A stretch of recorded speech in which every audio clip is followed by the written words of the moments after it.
This is the Panasonic GH4. It was released in May of 2014, 8 years ago. Let me tell you why I think it's a good camera and still in 2022. When the truth don't work, you start telling lies. Thought you were down the ride, you weren't down the ride. Caught switching, you were picking.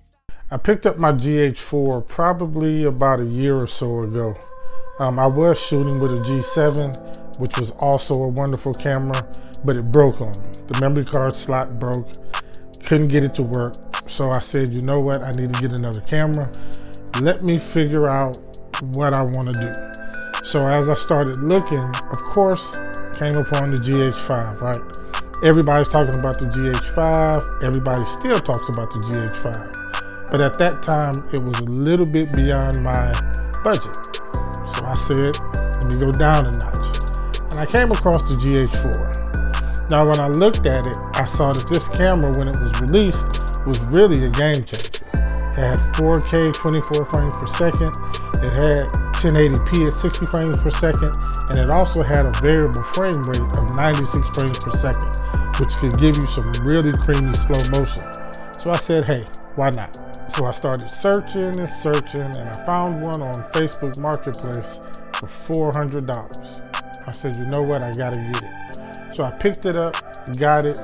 When I got the camera, it was in very good condition, and I immediately started to shoot with it. The one thing I noticed was that the image coming out of this camera was absolutely wonderful. The G7 had a good image. There was a little bit of qualms with the image in that camera, but it was still very good. I did short films and some other things with the G7, but the GH4 really, I believe, took my video production up a notch. It was weather sealed, which meant that I could take it out in all types of weather, and it came with Vlog. Now at the time, log wasn't something that I really shot, as the G7 didn't have it, but I had heard people talking about, you gotta shoot in log, you gotta shoot in log. But I really wasn't convinced. Well, when I got it and began to shoot in log, and I realized the dynamic range that I could get out of this camera by shooting in log, I began to think that I was a professional colorist. I mean, seriously. The image quality was absolutely glorious. So I got it and been shooting with it ever since. Now, since then, I have upgraded. My main camera is a Pocket 4K, which I'm shooting on right now.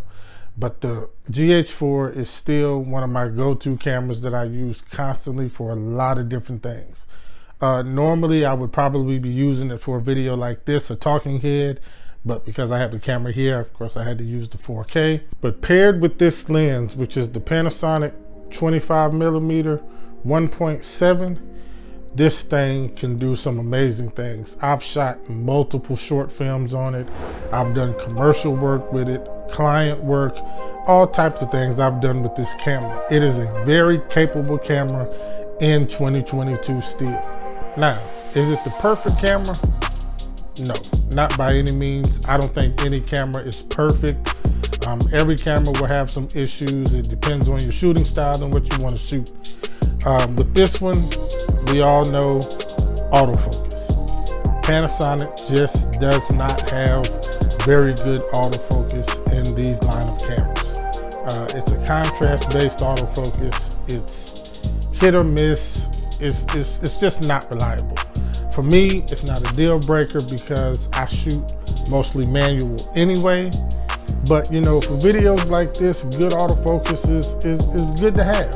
And when I do use it for talking head videos, I can connect it to the app on my phone, and I can connect as long as I'm using a lens that has autofocus.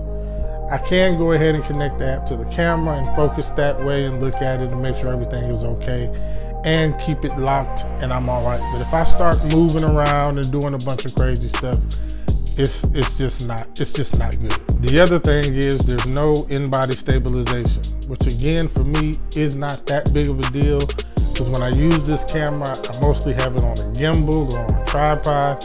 If I do any handheld work, then I just use the stabilization that's in the software that I use, and it's normally okay. But there is no in-body stabilization, so you've got to be careful if you're doing any type of handheld work.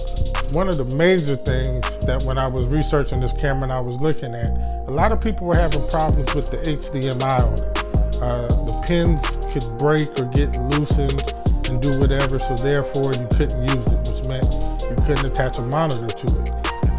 My camera eventually started having that problem. When I got it, it was working okay, and then I noticed it started working sporadically, and then eventually it just stopped working altogether. But again, you know, it does have the articulating screen, so I can still see myself when I'm doing talking head videos or anything like that. So it's nothing major, but that is something to consider if you're thinking about getting this camera, that make sure that the HDMI is working and it's working properly on it if you get a used one. And I did hear some people say that when they got it new, they had to send it back because it was doing the same thing. So that may be something else you want to consider. But despite all of that, this camera has still been an excellent camera for me. It has been my camera that I can just throw in a bag with the 25mm lens on it and just go. It's very lightweight, it's easy to use. I still think it is a very viable camera to use in 2022. I think right now you can pick this camera up on Amazon for about 680 bucks.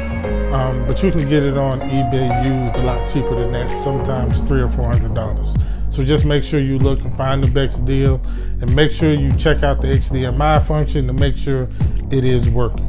If you're thinking about picking up a GH4, I'll leave a link in the description below to one of the cheapest ones that I can find, and I'll leave a link to the one on Amazon so you guys can go and check it out. But that's gonna do it for this video, guys. You stay creative, and I'll catch you in the next one.